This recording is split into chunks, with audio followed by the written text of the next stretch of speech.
Your call is important to us. Please hold the line.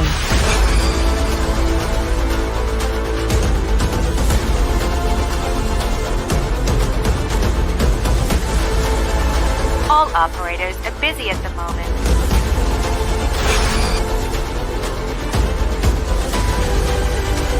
We apologize for the wait and will answer you shortly. Our operators are busy at the moment. Your call is being transferred. Thank you for calling.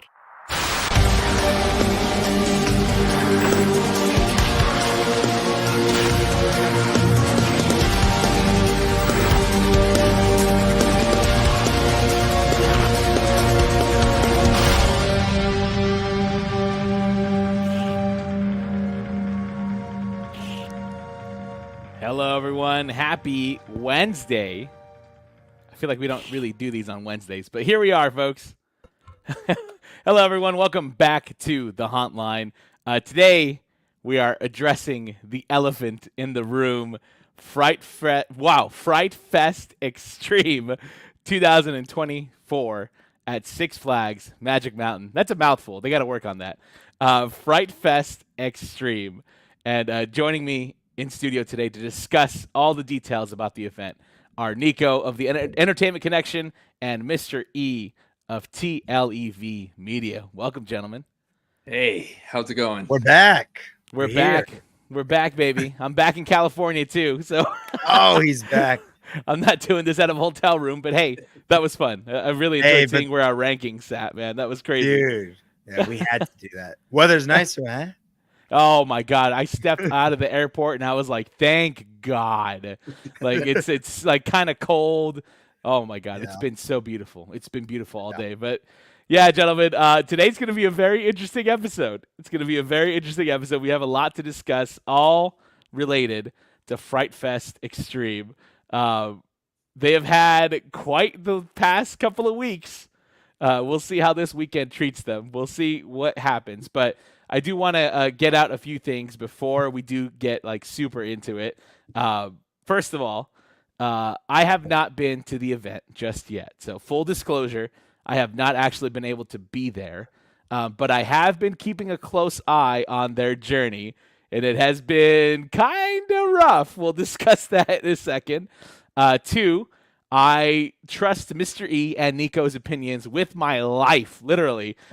So I wanted to get this episode out as soon as possible for y'all to decide whether or not this event is worth a visit for you. And then lastly, we're going to get a little critical here, folks, because, you know, we're going to talk about some stuff and we're going to talk about some slip-ups. Full disclosure, we're going to talk about some stuff, but also as someone who has worked behind the scenes at Haunts myself, we're going to be critical, but we're also understanding that these companies hand creatives really interesting cards at times. And, you know, they have to work with what they've got. They have to do their best. So keeping all of that in mind, there's one big question that we're going to address real quick. I'm just going to go to the comments before we get super into it. Yeah, go for it. Mac Cheese, welcome. Always a pleasure to have you. Madison, thank you. I did a little something new there for the beginning. I don't know if you guys saw it, but I'm kind of leaning into the whole awesome call center thing. Larissa, always a pleasure to have you. Yeah, we're gonna talk, Larissa. We're gonna talk. Oh boy. Oh, Hellhound. Fright Fest was definitely an extreme mess. Yeah, man. Oh. Yeah. Carolyn, I mean, yeah, let me tell you, it's been very interesting. This is interesting. Rob says, for your information, I was on the phone with Six Flags Saturday afternoon for 2 freaking hours to see what I could get. They had the nerve to tell me I could have been there for the rides. Wow. No way. Interesting. Rob, dude, that's your park, bro. That's your park, man. Don't let them talk to you like that. So can I mention something before we get into it? Oh, also, yeah. Quick shout out to Thomas. Yeah. One of the founders of TLEV right there. Of course. Who would have thought? Before we get into it, I think you guys have kind of like the best scenario of us three being here because we've all we've been in the haunt community in different ways. So like Nico was a scare actor at one point. John worked the haunt community, like worked in the haunts. And me, I'm just a big fan. So you're literally going to hear the perspectives of all three of us coming through that area. And I think that's the best part about all of this. Remember when we go through this, we're going to talk about what's good and what's bad. It's just like, just don't take it the wrong way. This is just criticism, and criticism is usually, it could be a good thing. We're going to try our best to not be like harsh, but criticism is like important. We only want the best for these events. That's all we want. Yeah, Nico, you've said it time and time again, and I love the way you say it. We talk about these things because clearly we love them. We love going to these things. And at the end of the day, like folks, I want to be honest with each and every one of you first and foremost, because like you, I'm paying out of pocket for a lot of these events. I go because I enjoy them. And I want to make sure that you have a good picture of what you're walking into before you pay for your ticket. And speaking of which, this is the main question that I want to get to, the main question that was on the thumbnail. Right now, Fright Fest Extreme is SoCal's most expensive haunt event. It's literally the most expensive ticket you can buy for the season right now. I'll break down the details in a second, but with Mr. E and with Nico actually having been there, boots on the ground, experiencing it, this question is for you guys, spotlight right off the bat. With that in mind, with it being SoCal's largest and definitely most expensive haunt event, based on your experience last week, was it worth the price tag? Do you want to go first? I mean, look, I if you guys haven't checked out our video yet, I mean, you can just tell by the title of the video that I released that it is not worth the $150. I'll start at that and just say that really, like I said at the end of the video, if there's some kind of discount going on, if you have an annual pass, maybe it's worth it, because at most you're spending is $40 for the all maze entrance. But if you're going in there like just as a haunt fan who has no pass, so that means you have to pay for parking, you have to pay for the mazes, you have to pay for entry. It is not worth $150, or even the lower tiers of like $120, $130, in my opinion.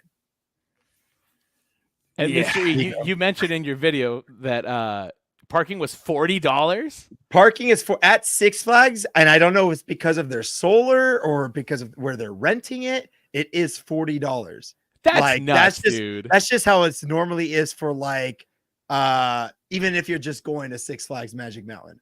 Whoa. So that's why I get worried that some of the other parks are going to follow that too.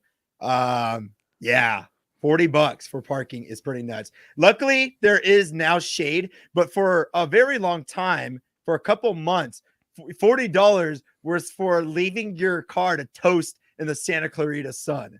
So yeah, I don't know about that. And also in a partial dirt lot, because I remember when I went a couple of years ago, they had us park literally in gravel, and I was like, I'm paying to punch a hole in my tire? Like, what the hell? Okay, very interesting. Now, Nico, same question to you, friend. With everything in mind, and again, based on your experience from last week, is Fright Fest Extreme worth the price tag? Based on my experience alone, absolutely not. We'll get into it a bit later, but operation wise, just it was insane. Just I don't want to get too much into it right now, because I know we're going to get into it in a bit. But it was shocking. It was shocking. It was very shocking, to the point where we didn't even get to experience everything at the event. Oh, yeah. Nico and I went together, so we were just like, we're going off of each other's vibes, and just like, woo, it was disappointing. Hanging out with Mr. E, that's worth $150. Hey, yeah, hell yeah. I wouldn't even charge that much. That's crazy. But I think when everything works, not flawlessly, but when everything's open, you have the coasters, you have the light crowds, you have all these amazing scare actors in the scare zones. You have 11 mazes. I think that would probably be worth $150 just for the low crowds, the coasters, and all that itself. But our experience alone, no. Yeah.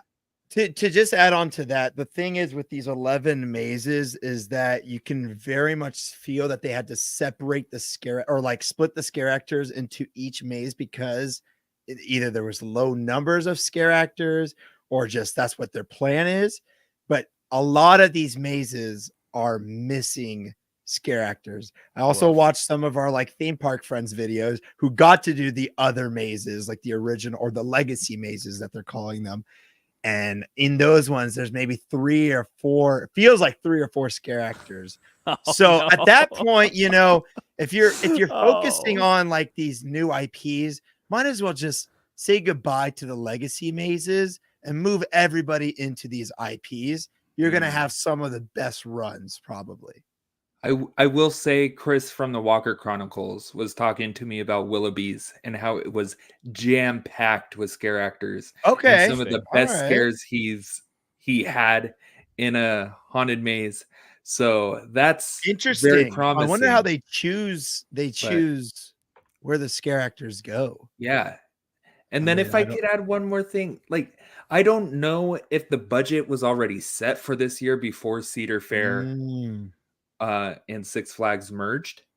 So I don't know if the budget was already pretty low, like how Fright Fest has usually been. Sure. But if next year with the $150 price tag this year, if next year is some pretty good quality mazes, I will say, yeah, then this year was worth the $150. Yeah, I mean, if they're able, like my only problem is that I mean, we went. This was second weekend, and we went on. What did we go on? A Friday, and it was not jam packed at all. Like interesting. A lot of people. $150 is insane right now to ask for. For a lot of people, $150 takes a lot of hours of work to put together. So, like, just I don't know. Like Six Flags, I don't think you're at that point yet at the name of an iconic haunt event to be charging $150. You're up there because of how epic your scare zones are. And that's really what brings in people. And also because you have that annual pass connection where you can have people enter the park with their annual passes. That's what puts you up there. But but it doesn't, you're not at that level of charging $150. If you look at the other events like Scary Farm and Horror Nights, Dark Harbor this year, who are coming back, and they're coming back. So that kind of shows that like they got to lower the prices a little bit to bring the guests back in to remember what Dark Harbor is. But even if you look at Scary Farm or Horror Nights, they're not even next month, they're nowhere at $150 for a normal general ticket. You can get a pass to both parks. You can get a pass. Well, I know both parks, but one or the other for cheaper than one night at Six Flags. Yeah. And yeah, I saw that. I'm sorry, Rob. The fact that $150 was for second weekend into the event, it's September and not even in October, is nuts to me. So, like, man. Yeah. Yeah, man. Woof. Woof, gentlemen. So speaking of the price, I'm gonna do a quick comparison because I'm a nerd and I want you guys to see it. I want you guys to see the price points, right? So this is the operating calendar this year for Fright Fest, right? These are all the nights in October that they offer. You can see that the most expensive night they have is $110. So that's $110 before the $40 parking, right? So you got to take that into account for every night. You're adding $40 onto that for parking, which is, again, insane. I mean, all the parks are getting there, but for Six Flags to be the one that is charging $40 out of everybody, what the hell? So this is the operating calendar for October in Six Flags. We're going to go over to HHN real quick. So you can see that in HHN Hollywood, $77 is the cheapest night. And at its most expensive, at its absolute most expensive, it's $107. So it's Yeah, just and then with what, $35 parking, so $35 $142. parking. Yeah. But again, keeping in mind the quality that you get, right? Oh my gosh, yeah. The quality is, and again, I know I can't speak fully on this because I've only seen videos, but you're paying $107 for HHN quality, which could still be better. I've said it before, could definitely still be better. But honestly, when you compare it to like some of the houses they have this year at Six Flags, woof, that's a huge difference. Now going over to Knott's didn't have like every day available, but this is one of the most. This is like one of the more expensive days. $89.99 is the most you'll pay at Knott's Scary Farm for their 10 maze lineup.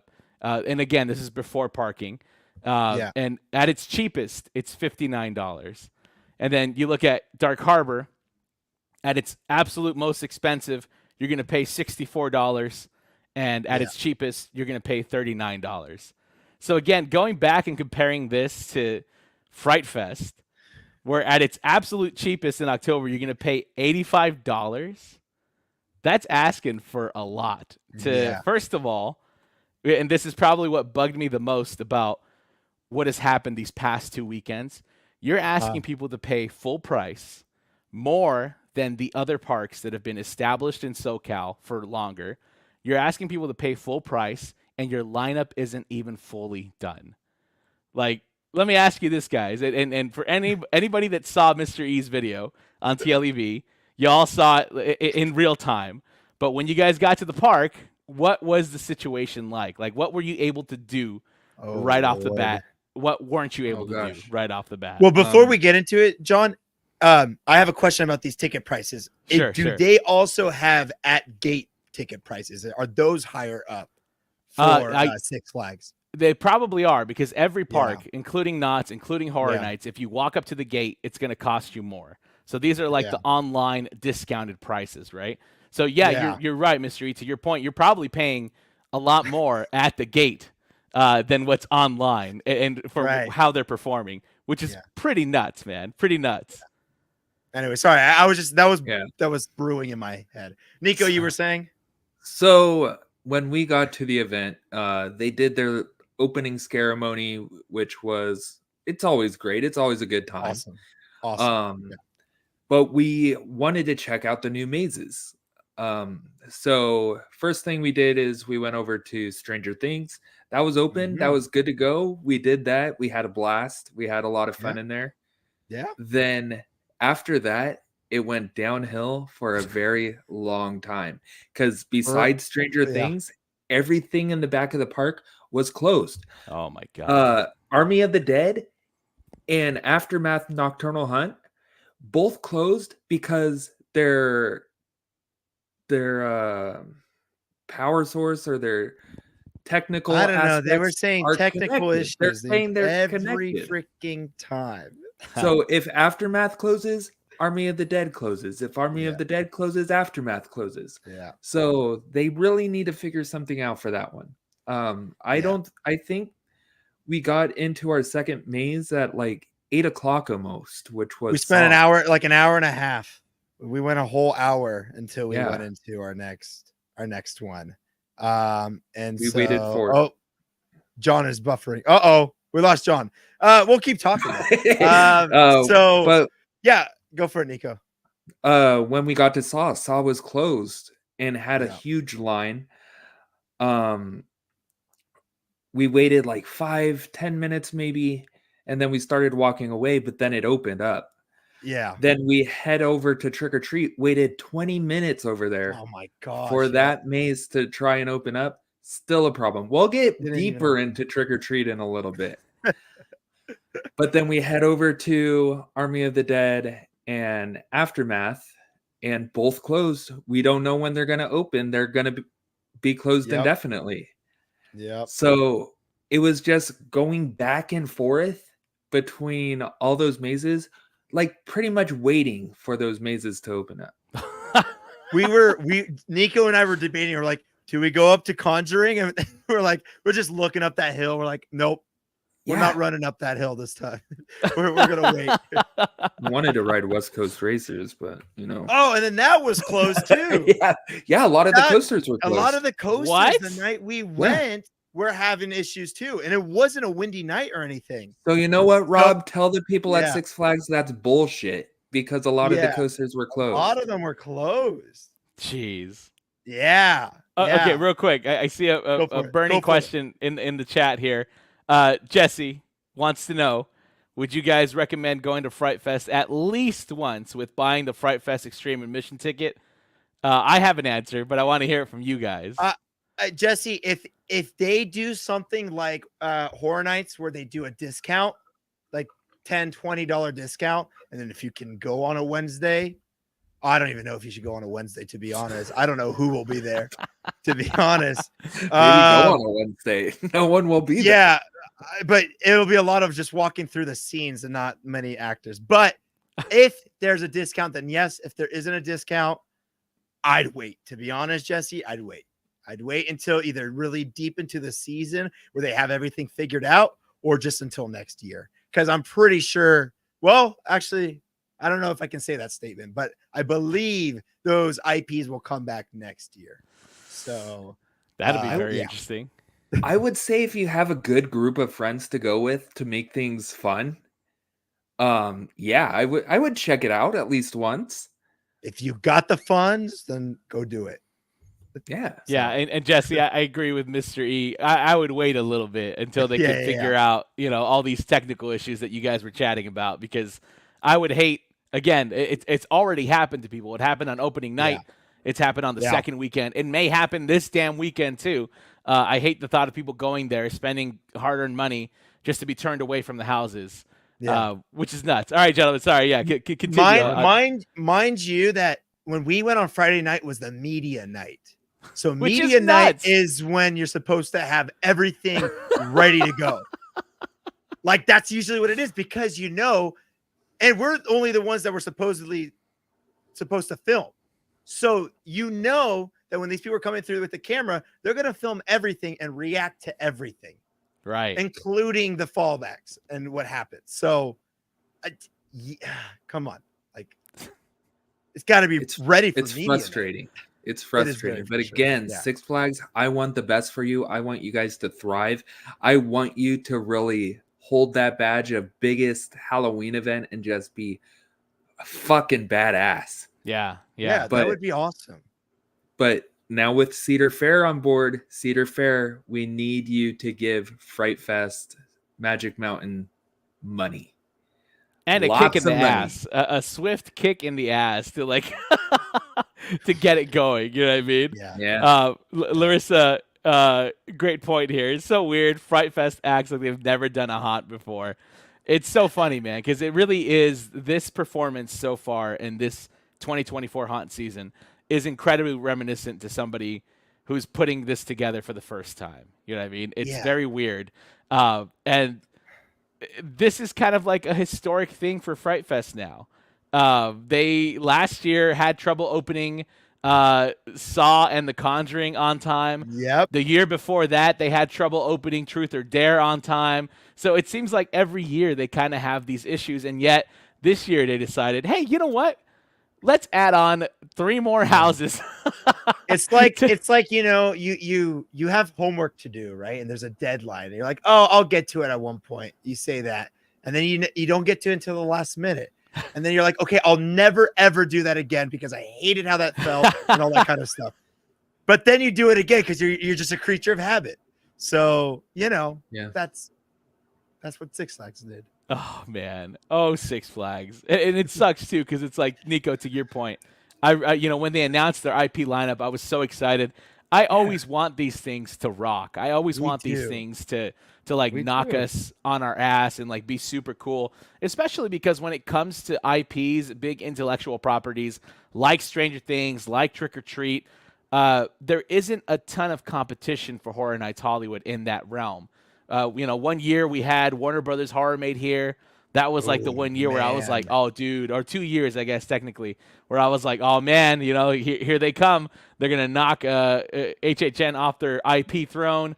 Knott's has had a very brief history with IPs as well, but nobody has really done it to the level of Horror Nights Hollywood. So when Six Flags announced their IP lineup, I was like, oh, here we go, dude.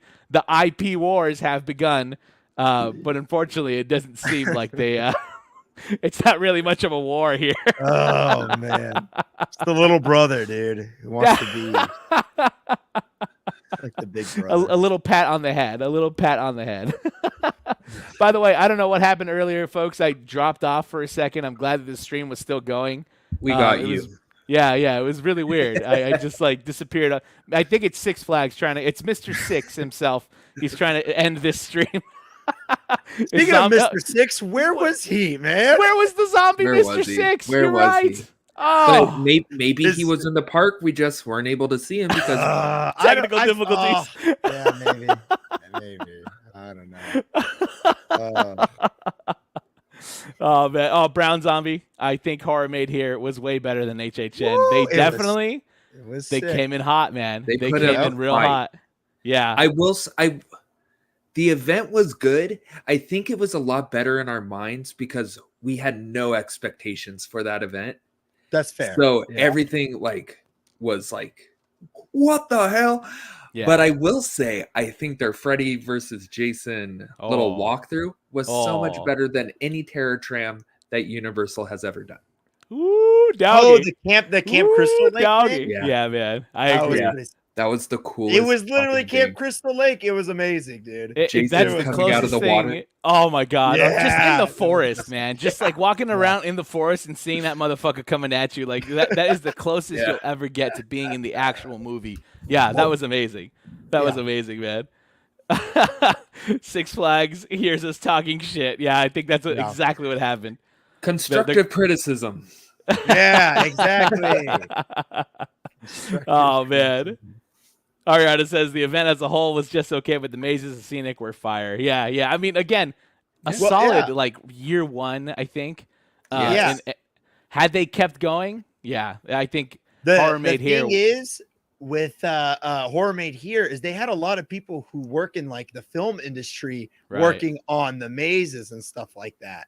Yeah. So that's kind of why like the scenic and everything was just like Hollywood style stuff for sure. Yeah, for sure, man.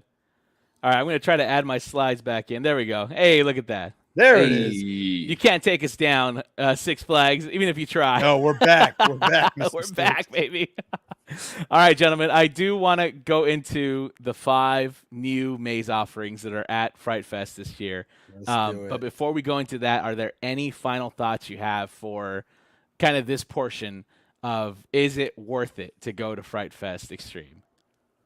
Yeah, I mean, I guess the only other thing to talk about for it being worth it, like the positive aspect, is the scare zones. They've always been super successful with the scare zones.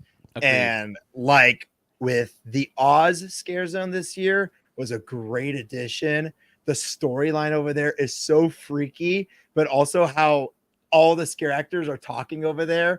I mean, it's an iconic scare zone now. Like, to be honest, it's very much like what's that one that was like the walkway, like we would go down the hill. It was like another fantasy one. Rob, help us out, man. Nevermore. No, it wasn't Nevermore. Oh god. Oh, it's the one with the witch. Oh, I'm blanking, man. Where you get stuck for 45 minutes. Like, I want to go to the maze, please. But anyways, I mean, like it's truly like if you're paying for an immersive experience, like you're getting that in the scare zones. You can literally spend hours in all of the new scare zones. So it's called Nightmares. Rob Nightmares. Thank you, Rob. Nightmares. Yeah. No, I mean, when we're giving these like this criticism and stuff like that, like I don't want the scare actors to think like they are the reason for us to be criticizing the event, because they've been killing it. Like when we went through the scare zones, they were killing it. The scare actors in Saw were killing it. I mean, all the mazes, I think they were all the mazes were really awesome. There was one scare actor that like made me laugh, but it was a good reason to make me laugh.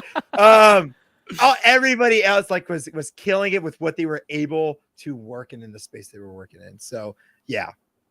Oh, Miss Lorraine, there you go. Yes, Miss thanks, Lorraine, Rob. yeah, there we go. Again- Mary, all the way from Orlando. You're supposed to be at HHN Orlando right now, but thanks for tuning in. What are you doing? Good for you. Mary Thank says, Mary's had a very busy day today. Is it even worth the money if you really like one of the IPs? And then Mac Cheese also wants to know, is Fastlane worth it? Okay, so go for it, Nico. I think with it being a separate ticketed event now, Fastlane might not be worth it. No. I would go and test the waters first. If it is crowded, purchase Fastlane.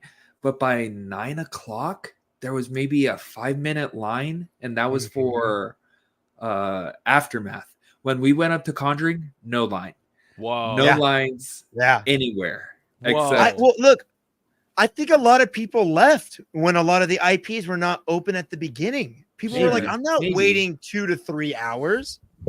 I mean, it's like I have a feeling that I know a lot of people who filmed the event left early because they're just like 3 to 4, like waiting 3 hours for something to and hopefully opening up was like something that strayed people an opposite way. So, but Yeah. also there wasn't a lot of people at the event. But I feel like, if you're not opening up on time, a lot of people are gonna they're gonna kick it. Sure. But I would say test the waters first. See what the weights are like. If Before they buying seem it. unbearable to you, you could buy it at the event. And I Sure. don't think it's a different price than online. All right, good call. Yeah. All right. Rob says, I had Fastlane. It's only worth it if the houses are open. Oh, man. You have some pretty open walkways for that fast lane. Yeah. Rob's dissing on his own event right now, man. know. Hey, New Rob's Rob. he's doing constructive criticism. Is what This he's is doing. constructive criticism. It is interesting though, because usually when we do this, Rob's down our throats like, "Ugh, leave it alone." Some things you just can't defend, man. You can't. Some things are No. just hard. it's very Yeah. hard. But all right, gentlemen, let's move into the next part of our live stream tonight. We're gonna review all 5 of the new houses. Again, I have not been to the event, so I'm gonna leave it up to you guys to kind of walk us through each event. But I want to base it off of a rubric that we have here on the hotline called the 3 S's. This is how I like to rate and review all of the houses that I go through. So you have the 3 S's, which are scenic, story, and scares. So scenic, how effectively does the maze transport us to another world, right? Story, are we able to understand the story without supplemental materials like podcasts or anything like that after the experience? And then scares, how many scares are they, and how unique are they, and how strong are they? So we're going to start with the big one, because why the hell not? And plus it was the very first one you guys got to do that night. Let's start with Stranger Things. I'm sure this is one that a lot of people were very, very excited about. So the 3 S's, scenic, story, and scares. Let us know what you guys thought of Stranger Things. Oh sheesh! All right. Do you want to? Do you want me to start this one off, let's or see. do you? You No, start you off. can Okay, I'll start off because I was in front for the first All time we went through Stranger Things. So scenic wise with Stranger Things, some aspects of like the scenes were cool. Being inside of Vecna's house was cool. We were able to walk through that at one point. The upside down area where Will's little fort, The Treehouse's fort. Yeah, treehouse fort, that was cool. However, all the other and then the first scene that we went through, which was very interesting, was an interesting start, was like a locker room, and it was like they're setting up a Halloween party at Hawkins High School. So it's very much a mix of all the seasons, or not all the seasons, the first season and third season. Yes. Fourth. Yeah. Fourth. Oh, yeah, fourth. with Vecna's So house first and all that, fourth yeah. season, and that's about it of the seasons that they used. So scenic wise, if I were, should I rate them too? Like give it like a out of 10? Sure. Yeah. Or out of Let's 5? I don't do know. out of 5. Yeah, 5 Out being of the 5. best. Yeah, 10 1 is way being the too worst. high. Yeah. Lord, now I have to 5 out of recalculate 5. everything. I'll give it. I'm a big person of doing 0.5, so I'll give it a 2.5. Okay. All right. Okay, All so right. it was a halfway mark for scenic wise. Okay. Nico, do you want to add on to the scenic wise aspect? Okay, so for me, scenic wise, I'll start with the facade. The facade is just a warehouse that has a sign that says Hawkins High School. That is a 1 out of 5, and that's being kind of generous. Oh, he's going room for room. Yeah, I am. I don't know if you're trying to make it a gymnasium or what, but you could have done a little bit more with that. So a 1 out of 5 for the facade. The Halloween party in the beginning, it was nice. It's a clever idea. It's a clever idea. I see what they were going for there. The transition into the upside down with the alien goo on the wall, that was impressive for me. I thought that looked really good. The Demodog, the Dimsdale Demodog. The one Demodog. It was fine. But like Mystery said, the upside down portion with the Byers castle or fort, and then that had the Demogorgon walking into Vecna's lair and house. I thought those looked pretty good. And it did have like the upside down dust. The particles, yeah. The particles. Sure. So I thought that was a really neat effect. It was just a lot. Yeah, it was. I was choking on it. I think a lot of people were choking on the particles that were falling. It was a bit thick. Then you have what's his name? The guy who plays Master of Puppets. Eddie. Eddie. You have Eddie with his house in the front. It would have been cooler to see him on top of his house. Yep. Sure. Maybe just fighting off the bats from up there. You didn't even need a guitar. But that was a nice added addition. And then they had projections of the bats in hallways. But the hallways were just very, very wide. Like way wide. I think you could have fit so much more in that maze. Yes. If you just compacted the hallways like a usual maze. So setting wise, I would honestly give this a 4 out of 5. Wow. Yeah. Okay. I was honest. It was better than what I expected. Wow. True. Okay. I want to disagree though for the final room because, like you said, it was very wide, and you could really tell with the set pieces that they put in there, they were way too small for the room. So, you had the stairway just like slid into the room, and there's this like wide open gap area. And you Fine, just 3.5 out of 5. Okay. Is that better? Thanks, Nico. Thank you. Yeah, I want you to take down a 0.5. But what's funny about that room? It was so wide that I filmed Vecna, and then I did a huge giant turnaround and went behind everybody and filmed Vecna again, and the body that was in the tree. Interesting. So it was big for you to do those things. It did just seem shows big on you- video for sure. Yeah, it just shows you that there was nobody walking through the maze that Nico could do that. And Yeah. Crazy, man. All and right, not get so them. story-wise, what do you guys think? I mean, they definitely tried to put an original spin on it, but then they also then kind of took us through very select portions of the season. So story-wise, I mean, Mystery, what do you think, dude? Not a huge fan of the story wise, Okay, because all right. to be honest, there wasn't really a story to this. Sure. We're starting at Hawkins High School for a Halloween party. And I was like, okay, I see. So they're going to be like, they've built like their own little mini maze in Hawkins High School. And then it's going to turn into the Upside Down. Then once we entered the Upside Down, we enter towards, Will Byers' fort. and stuff Right. like that, which you don't do at Hawkins High School. And then right after that room, we entered the Hawkins lab. And then we entered the next room, and it was kind of like the beginning of, or not the beginning, the end of season 4 with Eddie fighting off the bats, which also scenic wise, how they did the bats, they did a projection mapping of the bats in a separate room for where But Eddie after, was. right? Yeah, After. yeah. So, like, really? Come on, what the heck? Okay. And then after Eddie, then you go into Vecna's house. And then after the house, you see Vecna. And Vecna is not even Vecna's, but we could talk about that for scares. So story-wise, there's no story to this.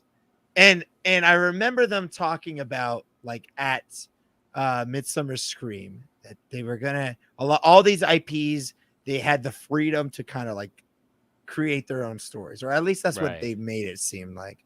Yeah. Which to me was a cop out of like, we're gonna try to put stuff together and see where we can go with it. That's how I see it, but you know, I'm just a cynic. And so yeah, like story wise, like we didn't even see any of the Stranger Things characters. Now there are rumors going around that there is a little conflict with Netflix about getting the characters into the mazes, who's allowed to be in there and who's not allowed to be in there. Yep. So like we saw Eddie, but it's quote unquote Eddie. Right. So I think that's why Eddie wasn't like playing the guitar or having any audio cues or anything like that, like Chrissy Wake Up or anything like that. Because I don't think they were allowed to use that. Now, those are just rumors that are going around, but that really affects the story when you can't have the characters of Stranger Things in there. You have like the C level characters where you have young Vecna and you have Vecna's mom and you have Bill Wires. Students of yeah, Bill Wires. Yeah. And so story wise, I gotta give it a 1 out of 5. You know, there was no story, there was barely a story. You got to see scenes. And so I'm gonna give it a 1 out of 5. All right, Nico, what do you think, man? Yeah. So like Mystery said, there was nothing to follow along with except for the Halloween party in the beginning. And then it just, you're in Stranger Things. Here's a Demogorgon, man. Like, that's cool. Here's Freddy with his trash can lid. And then Vecna, and then like a few characters in the house. But that was it. There was nothing to follow along with. I don't even really remember the audio in the maze. I remember the clicking of the clock, ticking of the clock. Yeah. Bill Wires messed me up. So I just don't really remember the audio. There wasn't really anything to really follow. Barely along. anything. Sure. It was pretty much just, we have the rights to Stranger Things. Let's just put it in a maze. Let's and do a compilation. People will figure out what it is. Sure. Yeah. So for me, like I'm so interested. Sorry, Nico, go for it. I was just gonna say, the story for me is a 0.5 out of 5. Yeah, sure. Yeah. Okay, I'll drop mine to a 0.5 too. Hell on Haunt Eddie. Now we got Freddy. Yeah, it is Freddy. That's called a Freudian slip right there from Nico, saying Freddy instead of Eddie. Yeah, no, to add on to what Nico was saying, like, I don't think Vecna had any audio. Like, I don't think Vecna said a single word. The only person who had audio, like saying stuff, was Vecna's mom. And that's it. So I wonder if I really don't know how much it goes into buying these IPs, but I wonder if you have to pay extra for the audios. Oh yeah, I would I would assume so. I mean, the one thing that I definitely noticed from Horror Nights Orlando is that they don't ever really use audio directly from the series. I mean, even Hollywood kind of Yeah. does it too, where they'll use like voice actors who replicate the Insidious, bad. Right. Yeah. So, I'm sure that there has to be something there for that Yeah. in terms of like IP usage and rights Yeah. and whatever. But let's go with the scares then. How were the scares in Stranger Things? Because from what I saw on video, I mean, they definitely attempted some scares, but They did. to your guys' point, it didn't seem like there was much audio behind them. They weren't really supported with a lot of direction. Again, these performers could only do so much of what they were given. So I absolutely feel for them. You know what I mean? If they weren't given much in terms of like triggers or ways to scare people, again, there's only so much you can do. But what did you guys think of the scares in Stranger Things?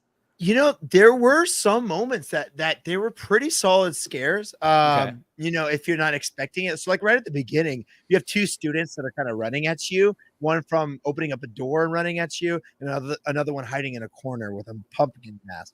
And that was pretty cool. The Demodog scare was not great because the I don't know if it was a sensor or something was way off where the lights would turn on with the Demodog while it's backing up. So I guess it could scare you if you just hear it coming at you and then you don't see anything. I guess that could scare you, but Sure. I don't know that. The Demogorgon was cool. They did kind of like a Halloween Horror Nights scare where they kept him in one of those, I don't know, scare boxes. Is that what it's called? Yeah, scare square, boo hole. Scare square, whatever, booty hole, yeah. But like they just, that one was cool. Because I saw the videos that people were showing of like the Demogorgon who wasn't like fully into it, but the one we saw, he was awesome. He was leaning forward and coming at you, really cool. They went with in that scene also. They went with what are they called? Oh, Nico, what are those guys called? The ones in like the suits, the ghillie suits. Oh right? yeah, the ghillie Bushmen. suits. Yeah, the Bushmen. There was two Bushmen in there, so they scared me. But then after that, not many scares. There was the Hawkins lab scare that was kind of good too. Yeah, that was pretty good. Nico? That was pretty good. If I rated the scares, I'll give it a 3 out of 5. Okay. 3 out of 5 was pretty good. Yeah, Nico. Yeah, I'll say somebody Boykin said in the chat that Six Flags talent is subpar, and I will completely disagree with that. What they are given is subpar. Sure. And they are doing the best with what they could work with. Yeah. This maze felt more acting or like playing the part than it did really scary. There were 3 trigger scares, 2 in the house, and then 1 with the Demogorgon. But I like the lab assistant got us pretty good the first time. Yeah. But the scares weren't bad. I really enjoyed the scare actors in there, and it was a lot of fun. I would give it a 3.5 out of 5. Potential. There's potential there for sure. There is, yeah, absolutely. So again, I'm really curious to see what these mazes look like in a couple of weeks. Hopefully they've added a couple of more things to them and they've improved some things. But overall, I mean, it sounds like it was a very average experience for you guys for Stranger Things. Yeah. All right, not bad. All right, let's go on to Trick or Treat. Now this one, this one had me busting up in your video, Mr. E, for sure. Just hearing your in the moment reactions of, and again, it's funny because they mentioned that they were trying to take their own spin on these stories. However, at least for me, watching it on tape or watching it on YouTube, it looked like they kind of just did the movie, like they just kind of took scenes from the movie and kind of put them together. So again, scenic story scares. What are you guys' thoughts on Trick or Treat? Yeah, I mean the only scene that I had like a big issue was the final scene with Sam. I'm remembering the concept art of what Sam's his lair, his lair is supposed to look like, and it was beautiful. But the one we went through, it was not that. It was not the same thing. A lot of neon paint, a chair that kind of looked like it was made out of cardboard, but it wasn't. I know it wasn't, but it was so flat. It was really flat. The facade was very flat. But other than that, like the scenes to me were very well done. You know, if I were to rate it, it'd still be pretty low. Because there was like at the beginning with the ghosts, like there was a lot of open space, and like there's the same problem with Stranger Things. It's just like there's so much open space. Like they actually have these wider mazes. I think it's because they don't do scare squares, so like they don't have to put people in there. But you know, like yeah, the other scenes were like from the movie, lower quality from like what we've seen at Horror Nights. Sure, I'd give it a 2.5 out of 5. Okay, Closer to a 3. Yeah. Nico, Scenic, what'd you think? So facade wise, Yeah. oh Yeah, you can get into the facade. Yeah. Oh no, I don't know who would move into that house, but it did not look like a house. It was a 0.5 for me. And The facade. Yeah. yeah, it was very difficult to look at. yeah, man. It's like if a kid drew it and then which they again were like cut it out go- and put it there. Right, Yeah. right. Going back to what we said earlier, like these are creatives who were given like, hey, $5, make a facade. You know what I mean? Yeah, what like- it kind of feels like. But I mean, when again, I go back to when you're charging these kinds of prices, or Six Flags. Yeah. I mean, some people got a sneak peek at the Widow's facade this year at Not Scary Farm, and Oh, now got it spoiled. that's for a me. facade. Fuck, You know what I mean? dude, that that's is crazy. a facade. So yeah, It's so yikes, bad. yikes for sure. Sorry, Nico, keep going, No, man. it's all good. And again, I'm not bashing the people who created it. They are given what they are given and did their best. So hats off to them. But scenic inside the maze was actually not that bad. There were a lot of like pumpkin patches. Nice. Like the school bus scene was like that lake river. I like that. Very That was clever. Or the Very laser clever. river. Very Yeah. clever. Yeah. That was nice. Even the the camp out or whatever with the Red Riding Hood, Yeah. Yeah. and they had a werewolf scare after that, and they tried projections like on the house with Sam, kind of like what they did in Hollywood for HHN. Just going through it, I wasn't too disappointed with the scenic, except for like Mr. E said, the lair. That and then we had a mirror room for some reason. I don't know why there was a mirror room. There, I think you just kind of ran out of time. It's just Was there a mirror? I mean, I think there was a mirror room at one point where the guy's following the Red Riding Hood.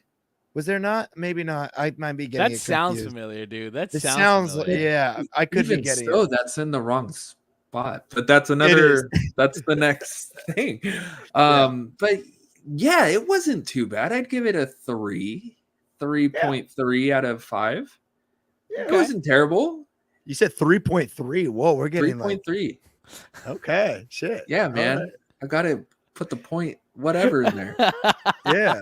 3.3. And then again, story. It felt like they just kind of pulled from the movie, anyways. Right? There wasn't really anything crazy original in there at all. Yeah, except for what was supposed to be the lair. There wasn't really anything new. Sure. Yeah. And The then lair was a disappointment to me. And I mean, it sounds like you guys got some pretty good scares in there, right? Yeah. I mean, Yeah, are the we going? Sams were great. Yeah, the Sams were cool. Like they did really well. I mean, they would run at you. Was cool. The guy who was pretending to be the principal, or is it the teacher? The principal. I don't principal. remember. Principal. Yeah. He was cool. He had an audio cue that he did really well with. Yeah. I mean, the scare wise, I don't know. I didn't get as scared. What scared me was the evac alarm for sure. That's right, man. I did not expect that. What So that was it? Sorry. evac alarm, you know? Oh yeah, no one was expecting that.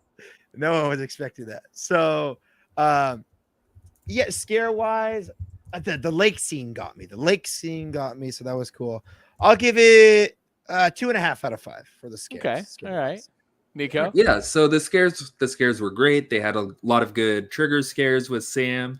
The principal was great. Like I said, the school bus scene and the werewolf scene, everyone was great. All the scare actors were great. I would definitely give them a 3.5 or 4 out of 5. Nice. I think they did a really good job. Nice. All right. Now let's move on to Army of the Dead. Now this one, you guys had some trouble getting into, right? Like it didn't open right away. Multiple times. Multiple times. Interesting. And so for those of you who don't know, this is kind of a combination of Aftermath and kind of not. Like they essentially took the old Aftermath floor plan and split it in two. They used a portion of it for Army of the Dead. They used a portion of it for the Nocturnal Hunt, I think is what they're calling it now. Aftermath Nocturnal Hunt. So yeah, what did you guys think of Army of the Dead? Go for it, Nico. You go first with this one. All right. So Army of the Dead, scenic wise, you already have Aftermath there with the old Batman set. So that already sets the mood pretty well. Sure. The flamethrower out of the building is awesome. Once inside, it was a little rough. Like there were some Vegas-y scenes like the Showgirls. And like there were some slot machines here and there. They had a salon with the zombie tiger, and then ending with the vault where the money is. So the scenic was actually pretty good for what they took with Aftermath. So that would be like, I would give that a 4. And then really, wow, I enjoyed it. It was a lot different than Aftermath. What would you rate not it, as big as Rooms? Mr. E? What would you rate scenic? I'll. What did I give Trick or Treat 2.5? Yeah, I'd give it also 2.5. Okay. It's just the floor plan and the walls just seem so short to me. Like I'm a short guy, and it just seemed like they had to squish it down. And scenic wise, it was like at the beginning, like we were walking through cages at first. So like scenic wise, that doesn't make sense to me. It's not The Walking Dead. I don't know why we're still walking through. So after that, scenic wise, I don't know. And then like I was just trying to think of like it's not memorable. I was gonna say it sounds like not much really stands out. I guess the best scenic wise one was the like the cabaret room where the show was. That was cool, like with the curtains and stuff like that. But then to me, like where we saw the tiger in the sauna was literally just a tiger in there and not much else around it. And the problem is, I think I can't remember the scenes or the scenic stuff because of how much fog they shoot into these mazes. Interesting. There was so much in this one when we were going through it. And I don't know if that's like a way to make us just like think there's a lot more inside the mazes. But yeah, like scenic wise, I got to give it a 2.5. Okay. All right. Yeah. All right. Story wise, now, have you guys seen Army of the Dead? Did you guys watch it? I have. Nico, you did. Mr. E, did you? Oh, Army of the Dead, yes. Yeah. Okay. Did you guys feel like it kind of stuck to the movie at all? No. Like, story wise, absolutely not. The only zombie, go for it, Nico. I was gonna say exactly what you said. The only zombie and scene that I recognized from the actual movie was the ending with the vault, and then the queen zombie looked awesome. She was awesome. Zombie, they looked incredible. Killed it. That's why I'm just like, what? You couldn't do this with the other zombies? Like, there's a room filled with a lot of fake dummy zombies, and I was thinking, oh, okay, there's probably going to be someone in here that's going to be hiding amongst them. Sure. And then there was nobody in there. No. And then the other zombies we saw, I was like, it's very much reminding me of the Aftermath zombies. And I was like, oh interesting. Dang, like, really? But then the queen zombie at the end, dude, that was beautiful. It was chef's kiss. The makeup they were able to She do was with that. fantastic. Yeah, I she will looked say this great. much every single time, man. The makeup that they do out at Six Flags is, especially like specifically at Magic Mountain, is always so incredible, man. 5 They out of always do 5. such a great job with the makeup. Yeah. It's honestly, I think it's a very small team too, which is always incredibly impressive because, man, they must move people through like the so line fast. like so quick. Dude. But again, they do such a phenomenal job, man. They really do such a great job. So okay, so interesting. It doesn't sound then like like if it I didn't gave really story, add too much to the story. Eh? no, like story wise, man, like I'm gonna give it a 2. Okay. Story wise, All right, Nico. Yeah, I'd give it a 2. Besides the ending, I had no idea that I would be in Army of the Dead. Interesting. And then scares. I mean, I know that the Aftermath tends to have gotten me in the past, mostly because they're always like banging on cars and you know making really loud noises. And they typically in the past have definitely, I feel like they've had a lot of places to hide just because there's so much debris and it's so dark. How were the scares in Army of the Dead for you guys? So, scare wise, because this was more, besides that opening scene with all the cars and everything, this was just a maze. There was no maze, big open scene, maze, big open scene. So the scares, a lot of the monsters, besides the queen, I felt jumped out a little too early. So it wasn't too scary, but they looked great. They did a fantastic job, but it wasn't too scary for me. So I give it a 1.5 or a 2. Yeah. Dang. Okay. And when right. we walked through it, it was very much conga line when we walked through it. So like the thing is like so like in the cabaret scene with the dancer, she would come out and do the same thing every maybe 5 seconds. Oh, interesting. And so we would always see it. And she would just like smile at you kind of thing. So yeah, scare wise, I gotta agree with Nico. 1.5 or something like that. But the scare actors still did an amazing job. Yeah. And again, they can only work with what they were given. Yeah, 100%. Exactly. Yeah. They were great. So, interesting. All right. Well, let's move on to the Conjuring Universe. Now, this one it's a returning maze, but not really, at least from the walkthroughs that I saw. I can see that they changed a good amount of scenes in there. I know that we went and saw it last year at Fright Fest, and then we got to see it. I guess it didn't. Did it come back? No, it didn't come back for spring break. So we only saw it last year at Fright Fest. But what did you guys think of the changes they've made to Conjuring in terms of the scenic and the story and the scares overall? Yeah, I mean, like the Conjuring scenic wise, they did really well. I'm not gonna lie. Like it very much reminds me of what we saw last year, but what I really liked this year, scenic wise, was the Valak scene. That scare was so freaking cool. And then the Annabelle's right? Oh my gosh, it was the painting one. It was so cool. It reminded me of Warner Brothers, and I just love how it was such a simple effect how they did it, but it was so cool. Sure. The Annabelle room was cool. The thing is with the Conjuring, it just feels like it's a shorter maze compared to all the other ones, like the area it's in. So there's just not that many scenes. So scenic wise, I'll give it 4 out of 5. Wow. Okay. Like, solid. Yeah, solid. It was pretty cool. Yeah. Nico. Yeah. So like beginning in the Warrens' basement with all the cursed objects, that was great. And it wasn't a stop scene this year. It was you just walk through, but everything is just happening. And then you walk around, and then there's a seance scene.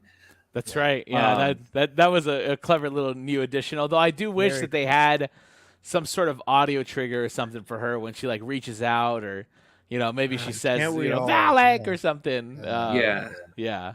But like, I don't understand the pallet hallway or the pallet rooms, like with the wood, like the slats, like the wood slats. Yeah, I think we're supposed to be like in the walls or something like that. From, the first movie. Then I would like to see the mom. There used to be a character in that area. Yeah, last year, but it hazard or something. It was empty last year. They took out the basement scene where the girl was getting dragged and then the lady getting lifted in the chair. Right. But yeah, the Valak scene was incredible. Awesome. I think this was the best themed maze that we went through at Fright Fest. Yeah. So I'm with Mystery, and I'll give it a 4 out of 5. Nice. Solid. Yeah. All right. And I mean, story-wise, it kind of does set you up. You're in the Warrens Museum of the Occult, and then from there you kind of enter the Conjuring Universe. I mean, what do you guys think of that? Story-wise, it's like, we went in here with the idea of that, this is going to be the universe. This is everything from the Conjuring. They didn't say they're going to try to make their own story. Sure. Like they told us, like, this is going to be what we've seen kind of in the movies.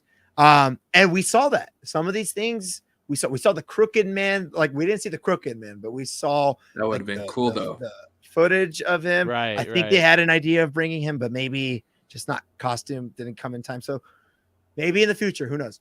But then it's like, a lot of the scenes and story-wise was like just a mix of all of the Conjuring movies, and I love the idea of kind of like Lorraine Warren in the chair reaching out, like we're entering the Conjuring universe from there, like going into her mind. At least that's what I'm interpreting it as, for sure, and I hope that's what they're doing. But it was story-wise, I'll give it a 3. Okay, not bad. Yeah. It was literally just the Conjuring best stuff. Yeah.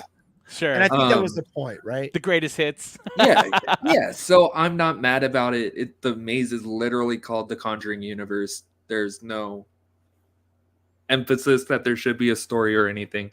But it was fine. I wasn't really expecting a story. So I guess if I have to do story-wise, it would be a 2 out of 5. Sure. Okay. Sure. That's fair. Fair. But just so enjoyable of a maze. All right, and then scares-wise, I mean, this one, I will say like, at times it really did scare the shit out of me. Yeah. Like it got me pretty good. So it's funny because I feel like maybe what we see at Fright Fest now is what they had planned for last year when they premiered it. How did the scares hold up this season, boys? Did they get you guys pretty good in there? Oh man, it still got me. I mean, the demon. Because I totally forgot about the demon at the end of the maze. So if you guys go, I'm not gonna tell you where he is, but he is. The demon got me. They do. It was really cool. Even though we were looking at Valak, like that kind of got me too. Got me to jump just a little bit. But scare wise, to be honest, it's just the idea, the ambiance, and everything from The Conjuring is spooky itself. Just like Insidious, to me, those are just really spooky IPs. And so I'll give it scare wise. To be honest, 4 out of 5. I'll give it 4 out of 5. Nice. All right, Nico, what do you think, man? Yeah, first walking in there, the mood is set, so you're already like on your toes and your guard is up. So honestly, anything could have popped out and scared me multiple times. But yeah, the scares were great. The ambiance was fantastic. Just everything about it was very, very good. And this is the type of maze that Fright Fest, the type of love that Fright Fest should give all of their other mazes. Yeah. So again, like Mystery, I'll give it a 4 out of 5 as well. All right. So this is very much like the blueprint you're saying for what they could achieve, what they should achieve, like what they should do for the other houses. Okay. That's interesting, man. I like it. And then again, another returning question mark maze for this year is Saw. This year, I'm sorry, last year it was Saw X. That came back for Scream Break as Saw X, and now it's like the Saw 20th anniversary house. Now, again, I want to say it again. I haven't actually been there, but this year at least. But on video, to me, it seems like this one took a giant step back, where like it last year it opened at Fright Fest, like, and I was like, okay, I see what they're going for. Then at spring break, like it found its stride, or I'm sorry, at Scream Break, it found its stride. It was like hitting hard. I really enjoyed it a lot in Scream Break. And then I saw your guys' walkthrough and other walkthroughs of it, and I was a little frustrated because I was like, you guys had such a good maze, and I feel like they took away a lot of the charm from it. So, gentlemen, what do you guys think? If Madison remembers the flashback. Yeah, I saw Madison sing. Oh my gosh, Madison, dude, that got us once again. I didn't remember the flashback. Yeah, gentlemen, Nico and I were walking through there like it's Call of Duty, like we were vibrations and foggy all over. How to find the nearest wall and get covered. Yeah, what'd you guys think of Saw 20th anniversary? Yeah, go for it. For John saying they took a step backwards, I'll say our first run through was not good. It was not the best. Bad. There was a lot of missing scare actors, but the next two that we did do, it was really good. Okay. There was a lot of jigsaw pigs popping off. Everyone was in a trap. There was one hallway, like a long hallway, and I don't think last year they had fog in it, but this was. If Mystery thought that Army of the Dead had fog, baby, we could not see where we were going, and it was a straight line. That was no. petrifying, dude. Idea where we and were we were going. being shot by air at the same time, man. No. Yeah. Petrifying. Yeah. And so I thought the traps were great. Some of them I didn't really notice or recognize. But there was one where the guy's arms are twisting and his legs are twisting. Right. I thought that was fantastic. The scare actor in there was doing amazing. So Scenic, I would honestly give this a 3.5 out of 5. I thought it was pretty freaking good. Yeah, I mean, honestly, like, the first, thankfully we went more than once because the first run was not great. There was no scare actors. I'll put Scenic and scares together, but like with the first run through, no scare actors, nobody in the traps. So like, it was worrisome at first. I was like, oh no, is this what it's going to be like the whole night? Scenic wise, it was cool to see the traps. I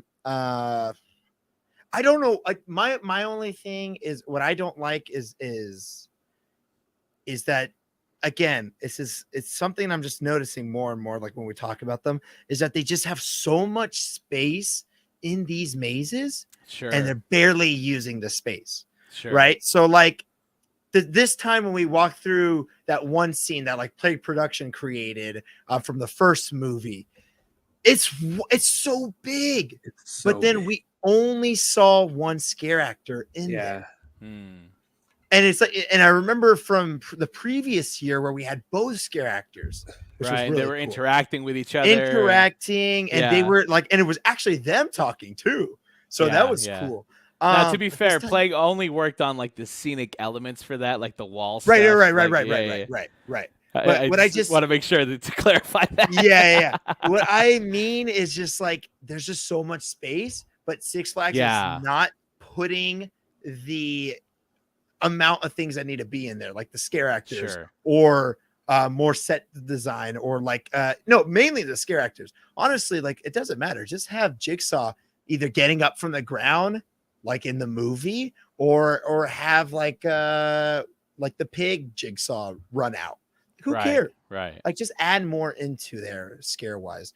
And then like scares and scenics, they had buttons that were out there for us to press because I remember them talking about it. Right. However, there was a huge confusion for a lot of people, and even for some of the scare actors, for like if we were allowed to press the buttons or not. So on our third run through, I pressed the buttons, and I mean there was interactions with them, like lights started flickering, and then like at the end there was a button that you pressed that you kind of like tortured the scare actor, which I felt really bad about afterwards. But like I wish they could explain that more. So scenic wise, I'll give it 3 out of 5. Scare wise, shit, I mean there was times we got scared. I'll give it 3.5 out of 5. Nice. I Well, will yeah. say the only reason I was scared for you to push the buttons is because of Trick or Treat and them checking the fire button or the emergency button on the outside. So I was like, Oh "Oh, my bro, gosh. maybe you shouldn't be pushing the button." But okay, go for it. Yeah. But yeah. Yeah. Another thing with what made Fright Fest extremely frustrating is we Yeah. got in line for Saw and like 2 other mazes, and right when we would get in line, we would wait a few minutes, then they would shut the maze down and be like, "Oh, we'll be reopened in 20 minutes." Oh man. Yeah. And that just was Well, extremely what was frustrating. annoying was I have a feeling, it's my opinion, that they kept using the technical issues as the problem, but I think also it's because they had to give their scare actors breaks. I Yeah. feel like you should just say it that way. The fact that it was just closing for like 30 minutes, I'm like, okay, that's the law telling you need to give these people a break. You don't have to say it's technical issues, because then that just makes it look worse. Like if you're Sure. saying if that's the case, of course that could be the actual case. But I had a feeling, I was like 30 minutes. I'm like, they But- just need to get a snack. That's why. Like, you don't have to tell Yeah. technical difficulties. If it was a break thing, then they should have at least closed the Yes, line, yeah. let the people on the line go through, Yes. let people on break. Sure. That was And then another issue. That was an issue. But then I got in line for Aftermath, and nobody was telling us, "Oh, we're closing. We have to close it." Oh, no way. Until you're waiting in there for a good 10, 15 minutes. Dude. So of course, people are woof, getting man. annoyed. Yeah. So but yeah, back to Saw. yeah, that's Story wise, again, this is kind of like The Conjuring. It wasn't really a story to go with it. It was more of a best Mhm. of for Yeah. me. It was a new best of because last year we got different traps from the movies. This year we got new traps. So that was Mhm. really cool. Not really a story to follow. The ending room actually had a scare actor in there and a Nice. sign that said game over. So that was great. So I would give the story like a 2 out of 5 just because there wasn't a story, but the highlights were great. That's good to hear about the finale, Nico, because I definitely remember last season and even during Scream Break walking out at the end of Saw and being like, oh, I guess it's over. Okay. So that's interesting. And then, scares, Nico. What do you think, man? Oh, scare wise, besides that first run, I feel like we got a lot of Jigsaw killer scares, a lot of fog getting pushed into our face with air blasts. All of the people in the traps were super convincing. Nice. Yeah. Oh my gosh. The girl towards like the girl final sawing scene. your leg. Yeah. Whoa. Yeah. Incredible. Good acting. So I would give scare acting wise a 4 out of 5. Okay. All right. Yeah. Not bad. Not bad. Well, that does it for all of the IPs. Oh man. Very interesting journey indeed to hear what it was like getting you guys out there and seeing everything. Did you guys do any of the legacy mazes at all? Did you guys try any of those out? We just did Aftermath. Yeah, Aftermath Nocturnal Hunt. How was that? They made it. They cut it. It's so small, and then it's like there wasn't enough scare actors, in my opinion. And it was just it wasn't given enough love. Like like the facade. I was like, oh shoot, we're gonna there's a facade for this thing. I'm like, okay, we're gonna go somewhere with this. But it was just like old Aftermath. And I don't know. It was just no. Yeah, I don't know. If overall, if I rate that entire one, like if I put Aftermath into 1 rating, I got to give it a 2.5 out of 5. Damn.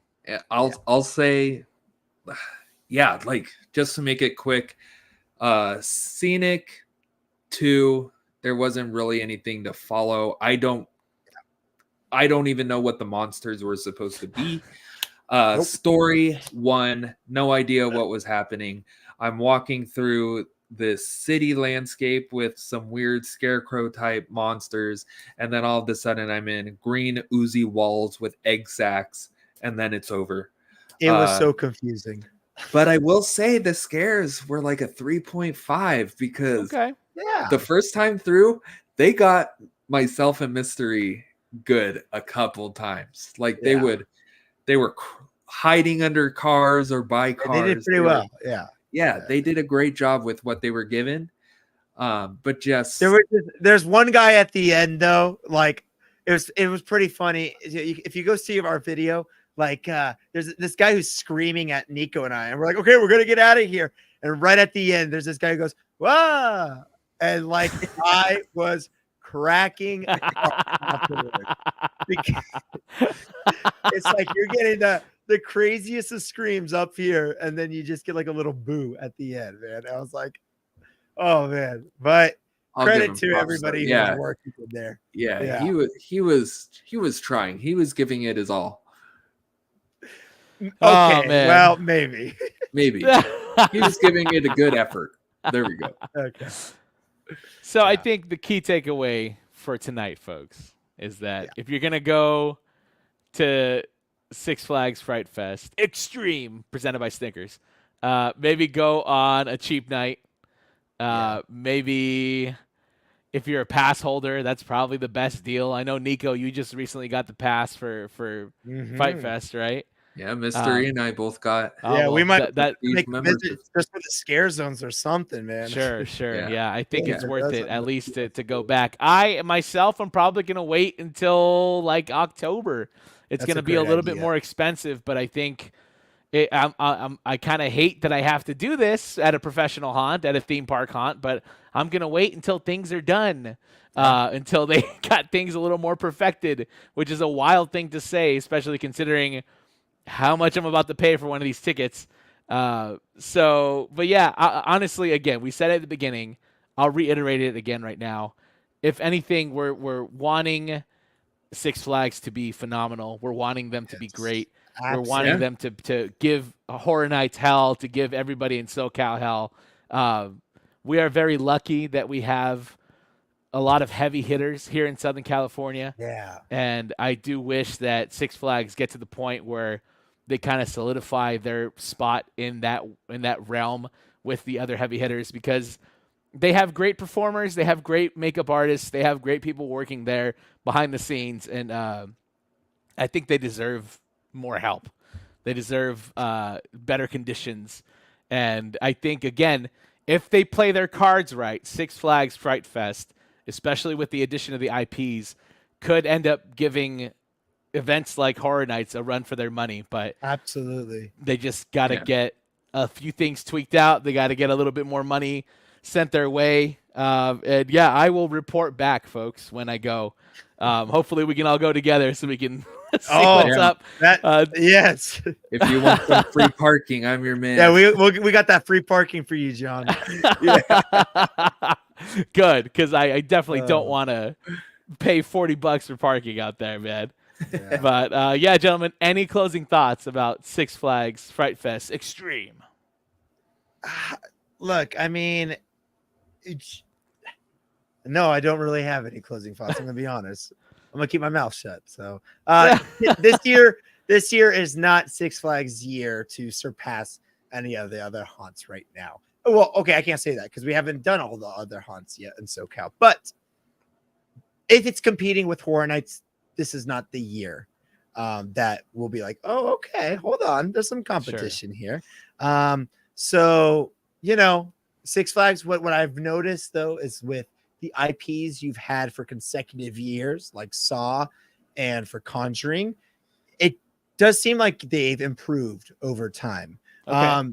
And so I'm very optimistic about it that if they keep these IPs, which will be another conversation if they can even keep these, you know, time could be really helpful and very useful for Six Flags. Just please, for the love of all haunts, start building your mazes way sooner. Okay? Yes. Like I know they leave Saw up every year now, and I'm assuming Conjuring's left up all the year. But like maybe Trick or Treat will be left up. But please start earlier. Get your crew in there earlier. That's it. Okay. Thank you. Nice. Nico? So, Fright Fest, man, Magic Mountain. I'm rooting for you guys 100%. I want you guys to succeed. I want you guys, like what Mystery said, to blow these other haunts out of the water, especially with these IPs. But you need to give this park money. Yeah. When you're going up against Horror Nights and you're going up against Scary Farm, which is now your sister park, you need to give Magic Mountain money to thrive. The scare actors, I give all the credit in the world to, from the scare zones to the mazes. They're some of the best in the industry, and I absolutely love them. They will be a main reason why I return to the event. Trick or Treat's opening day was the media event, so I don't know if they got any practice with people walking through Trick or Treat for those scare actors, but I'm excited to go through that again and to see how they have evolved their scare.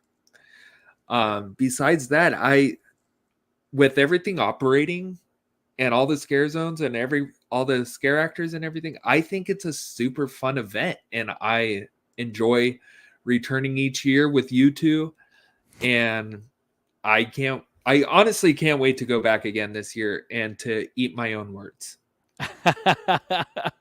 Well, fingers crossed, gentlemen. Fingers crossed we get out there, and we're really floored, man.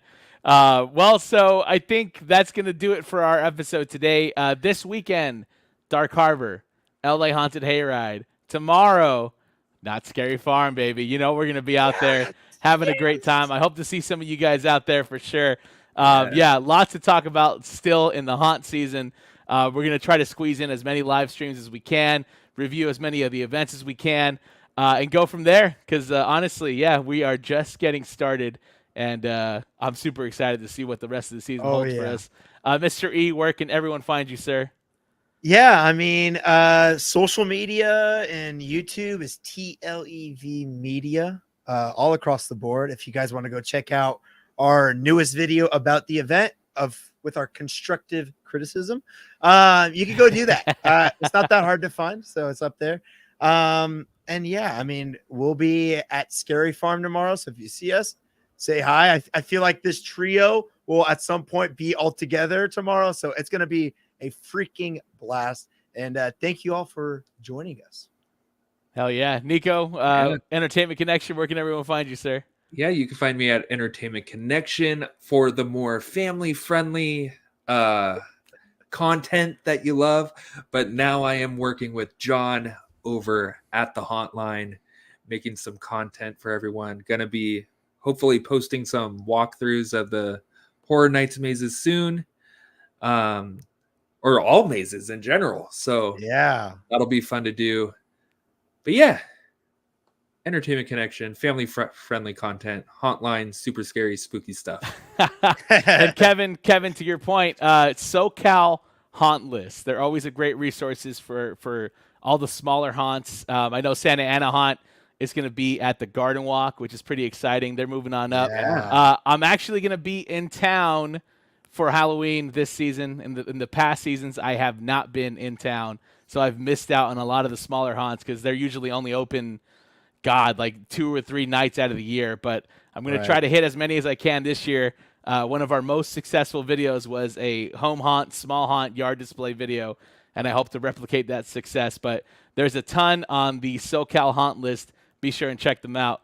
And be sure and follow us, everyone. If you can, subscribe to us on YouTube. We're like just a couple hundred away from hitting 5,000 subscribers. If we can get there this season, that would be awesome. That would be cool. Follow us on Instagram, on TikTok, on Twitter, at The Hauntline. And until the next time, thank you, everyone, for tuning in, and we'll see you out there. Have a good night, everyone. Goodbye.